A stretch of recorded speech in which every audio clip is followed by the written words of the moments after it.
People think that luxury is just a brand or just a gold railing in the staircases, but I think that luxury is a lifestyle. Today, we're at the stunning Finca Cortesín inside the future home of the Regis Residences on the Costa del Sol.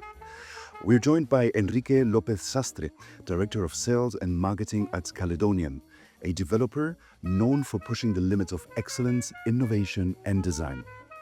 We'll explore how Caledonian, together with renowned architect Marcio Kogan, is crafting a new benchmark in luxury living.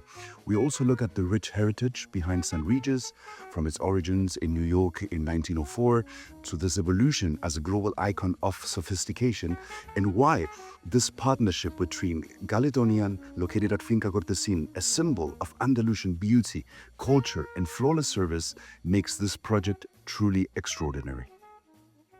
I'm Enrique López Sastre, the Sales and Marketing Director at Caledonian. Caledonian is a construction and development company founded in 1998.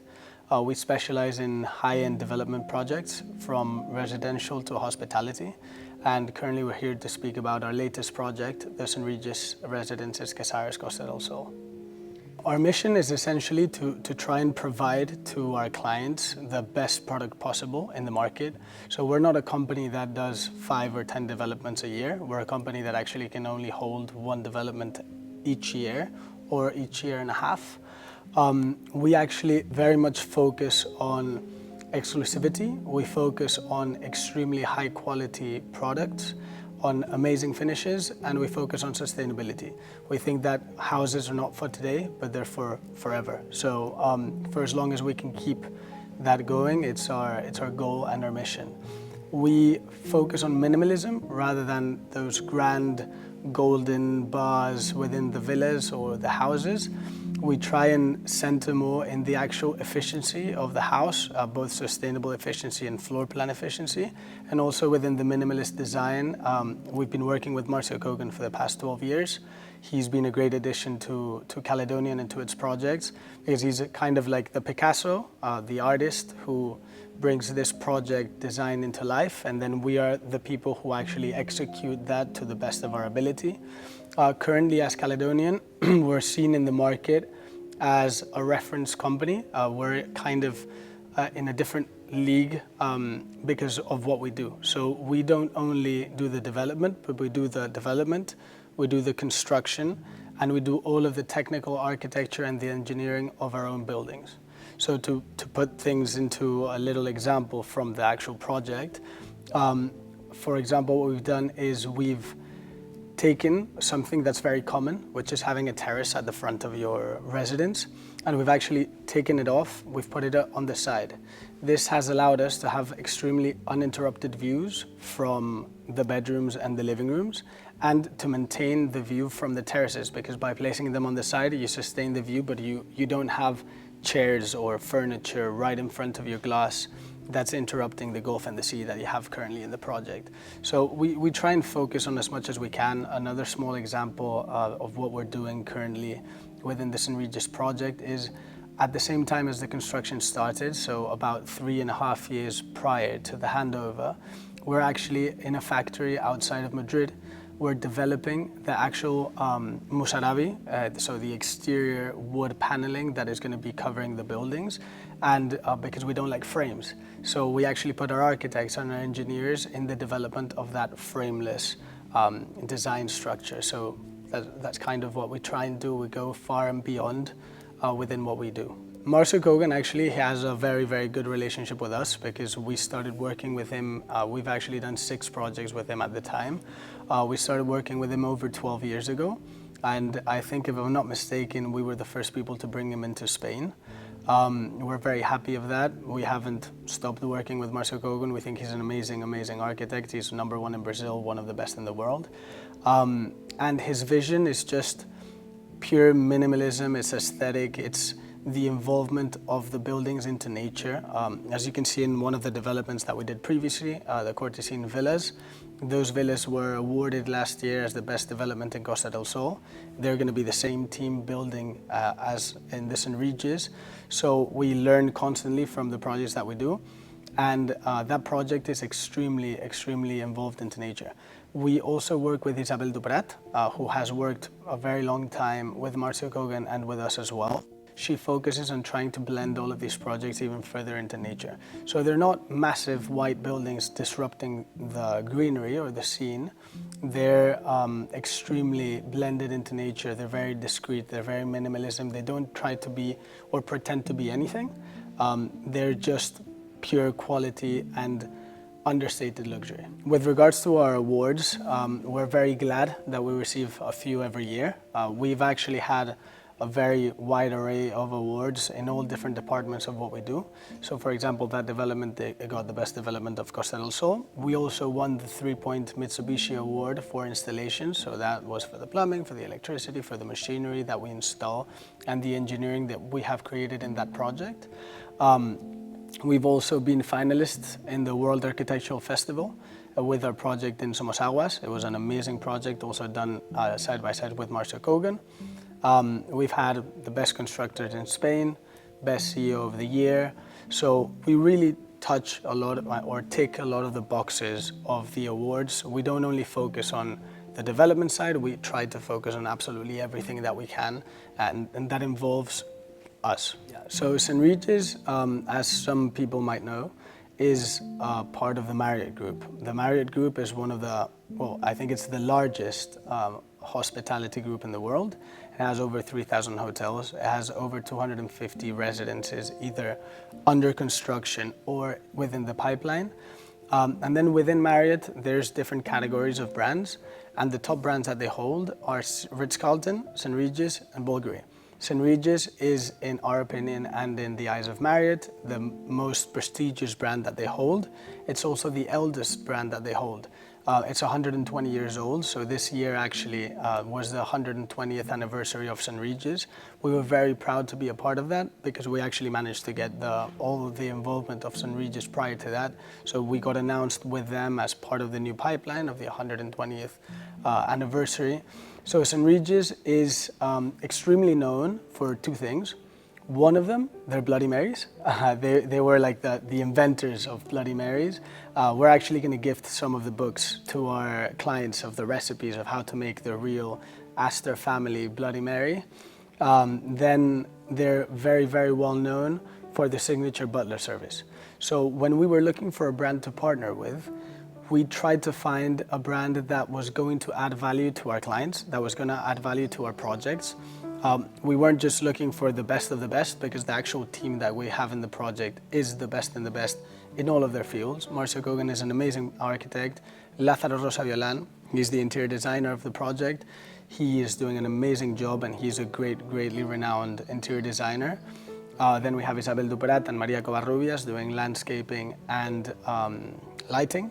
And then we have Caledonian as being the developers and the builders of the project.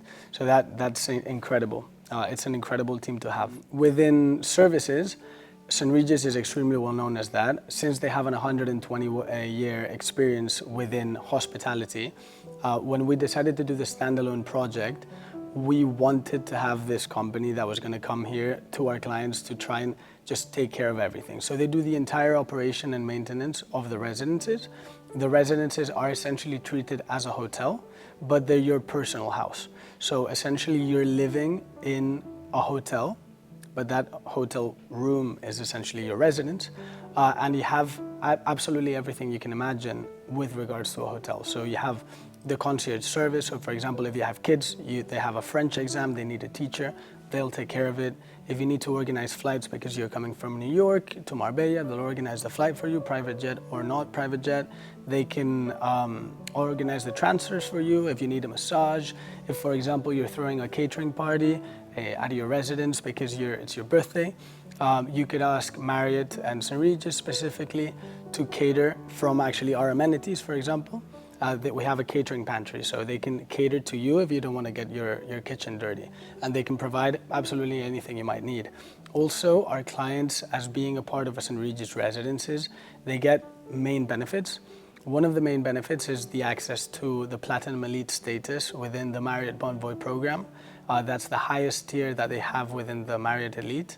Then we also have access, but this is solely for branded residences owner of Marriott, which is the OnVia program. Here we have butler service all around the world. We also have exclusive access to a few things from Marriott. So for example, as you might know, Ritz-Carlton just recently released the yacht line. So those actually have a 3-year waiting list or 2.5-year waiting list. All of the OnVia members actually have priority access to that. So they get access to different VIP event invitations, to early bird access to things that they're releasing. It's quite a good thing to hold. So we're talking 46 units divided in 8 buildings. The 9th building would be considered the amenities area.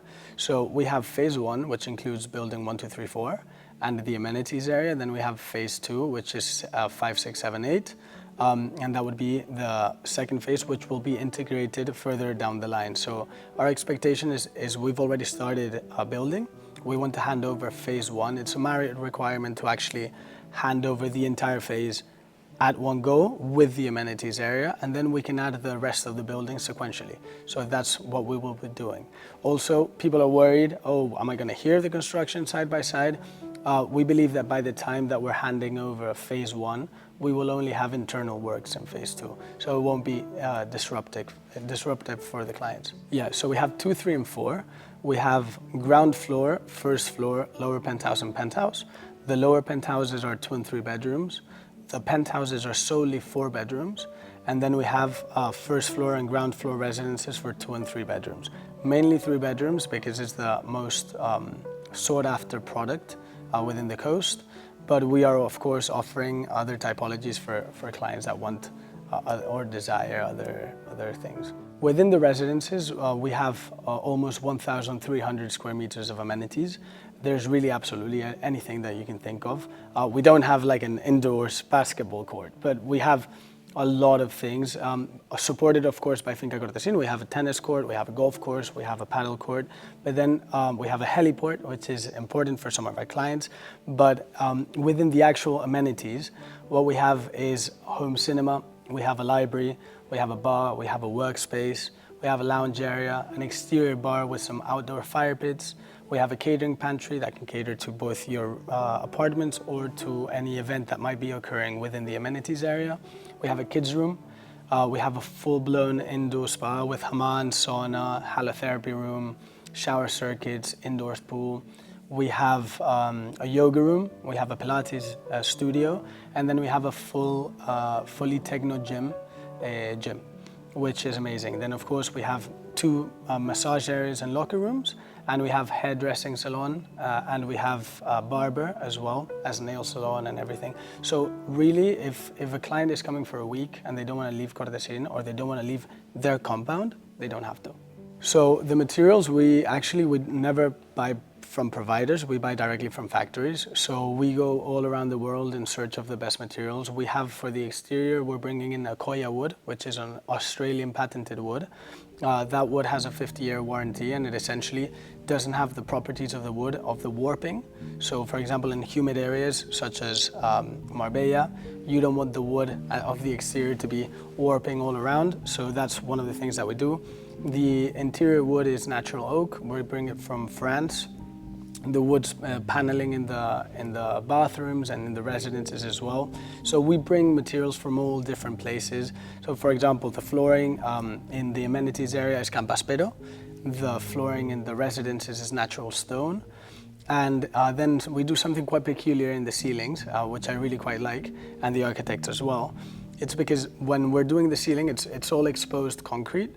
So at the time of pouring the concrete, we actually have wooden slabs right underneath the pouring of the concrete.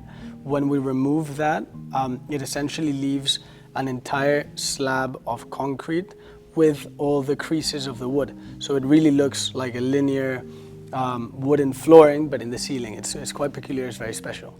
That's quite innovative. By the time that we were doing, there weren't any manufacturers doing it, so we had to create our own makeshift cold ceiling. Now there are, so we're buying it off factories. Essentially, it mimics the underfloor heating, but in the ceiling.